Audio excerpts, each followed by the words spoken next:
Welcome back to Business Basics Hub. Okay, so if you're a beginner business owner or maybe a professional getting ready to launch your very own practice, you've probably been completely drowning in an alphabet soup of legal terms. It's a lot, right?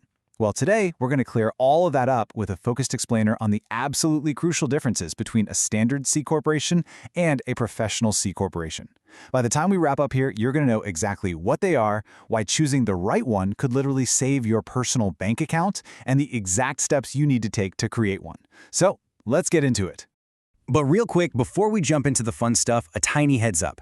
This explainer is just for general educational purposes. It's not legal, tax, or financial advice. You know the drill. Laws and requirements vary super widely depending on your state and your specific situation, so always consider chatting with a qualified professional for guidance that fits your exact business. Okay, disclaimer out of the way.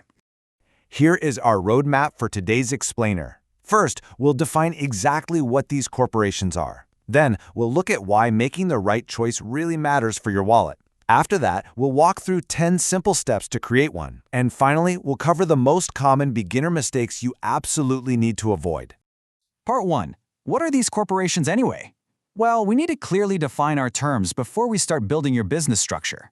First up is the standard C corporation. Basically, this is the default, most flexible business structure out there. It's actually the exact same structure behind massive companies like Apple and Amazon, but also millions of everyday small businesses right in your neighborhood.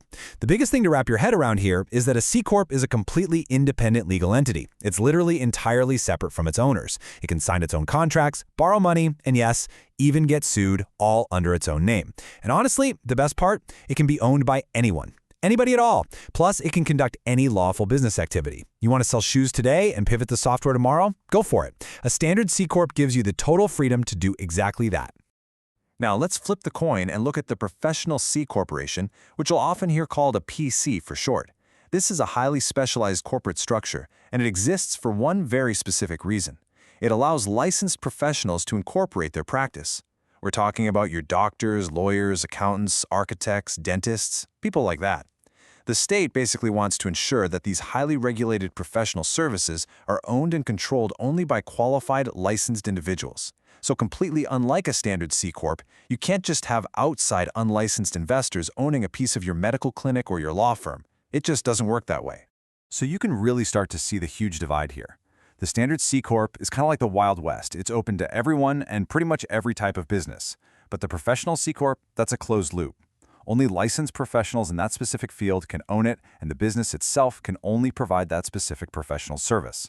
Just imagine walking in for a root canal, and the receptionist casually asks if you'd also like to try their new artisan espresso roast they're brewing right next to the dental chairs. Sounds crazy, right? A dental PC cannot suddenly decide to open a coffee shop under the same corporate umbrella. It is heavily restricted by design. Moving on to part 2. Why does this choice actually matter? I mean, why not just use a standard C Corp for everything and call it a day? Let's look at how this choice impacts you out in the real world. The answer really comes down to something called the liability shield. Think of a corporation as a heavy suit of armor standing between your business's problems and your own personal bank account. If your business takes out a hefty loan it just can't repay, or, heaven forbid, someone slips and falls in your office and decides to sue, they are suing the business entity itself, not you personally. That means your personal savings, your car, your home, they're safely tucked away behind that armor. But, and this is a massive but, when it comes to professional services, that shield works a little differently. Let's break down the critical difference. For ordinary, run-of-the-mill business debts, stuff like unpaid rent or a vendor invoice, both the standard C Corp and the professional C Corp protect your personal assets completely. You're good there. Also, if you have a business partner and they make a really terrible professional mistake, say your co-doctor botches a surgery, both structures actually protect you from their error. You are not going to lose your house because your partner had a bad day. But here is the entire reason professional corporations exist in the first place. If you are a licensed professional in a PC and you make a professional mistake, meaning your own personal malpractice, the corporation does not protect you. No way. You are personally on the hook for that. State laws deliberately set it up this way to ensure professionals remain personally accountable for the quality of their own work. You simply can't use a corporate structure to hide from your own professional negligence. All right, part 3, 10 steps to create one. Let's transition over to the practical side of things. We'll break this down into 2 super easy phases. Phase 1 is all about getting your paperwork in order and securing the right legal permissions. Let's walk through those first 5 steps together. Step 1. Confirm your state rules. Every single state handles this differently. For example, over in California, professionals have to use a PC. But down in Texas, doctors actually aren't even allowed to form them. So check your local rules. Step 2 is exclusively for professional C-Corps. Get licensing board approval. Your state medical board or state bar association usually has to give your setup the green light before you can even file your state paperwork. Step 3. Choose a compliant name. PCs usually require a very specific designation right at the end of the business name, like PC or PA. Step 4. File your articles of incorporation with your Secretary of State. This is the big piece of paper that officially brings your company into existence. And finally, Step 5. Draft your corporate bylaws. Basically, this is just the internal rulebook for exactly how your business is going to be run. Now let's see how all of that builds into Phase 2, launch and operations. This is where your neat little stack of legal papers becomes a living, breathing business. Step 6. Hold an organizational meeting. This is to officially adopt those bylaws you just wrote and to appoint your officers, like your president and your treasurer. Step 7 is to issue stock. Now, the crucial point to remember here is that for a professional C-Corp, the stock is heavily restricted. The certificates must clearly state that shares can only be transferred to other licensed professionals. Step 8. Get a federal EIN from the IRS. Think of this as basically a Social Security number, but for your business. Step 9. Open a dedicated business bank account. Listen to me on this one. This is absolutely non-negotiable. And Step 10. Obtain professional insurance, because as we learned just a minute ago, the PC does not cover your own malpractice. You still need really great insurance to cover yourself. Okay, Part 4. Common beginner mistakes. Because knowing how to build a corporation is really only half the battle. Knowing how not to accidentally break it, that's just as important.